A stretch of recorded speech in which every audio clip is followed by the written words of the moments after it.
St. Lucia'S GDP grew by 18.2% in 2022 and is estimated to have expanded by 3.4% in 2023, according to data from the Eastern Caribbean Central Bank (ECCB). The bank forecasts further growth of 7.0% in 2024 and 5.6% in 2025. This upward trajectory puts St. Lucia'S economic output above pre-pandemic levels, driven largely by a resurgence in the crucial tourism sector. Quote, "The economy is estimated to have surpassed pre-pandemic levels as at end 2023, led by the resurgence of tourism," end quote, the ECCB stated in a recent report.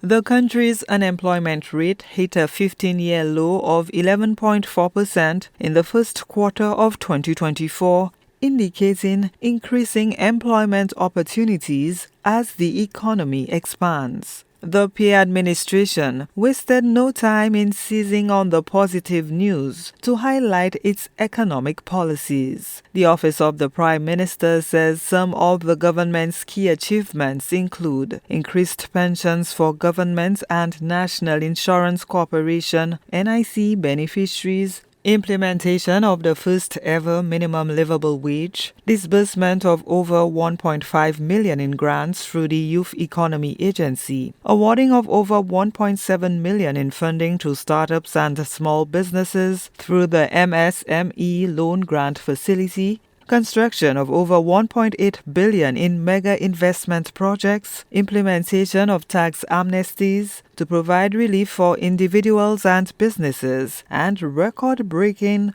tourism arrivals in 2024. Deputy Prime Minister Dr. Ernest Hilaire, speaking at an SLTA presser Wednesday to unveil new leadership at the agency, underscored the encouraging tourism numbers, surpassing the 2019 banner year.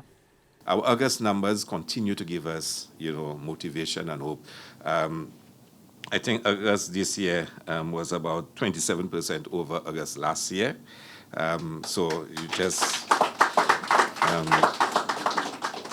So we continue to grow. We're 3%, like I said, above 2019. The first cruise ship is arriving next week, so we'll have a small ceremony to signal the start of the cruise ship season. We're expecting to have a bumper cruise industry season this year. So it's going to be exciting again for us.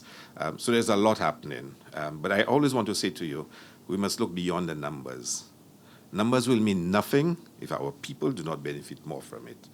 Despite these positive indicators, challenges remain. The country's debt-to-GDP ratio stood at 74.5% in 2023, well above the Eastern Caribbean Currency Union's 2035 target of 60%. Officials are calling for a, quote, "big push," end quote, to transform St. Lucia'S economy, stressing the need for actions on crime reduction, human capital formation, digital transformation, and climate resilience. As the largest economy in the Eastern Caribbean Currency Union, contributing 26.5% of regional GDP in 2023, St. Lucia'S growth has significant implications for the wider region. Gina Filippi, HDS News Force.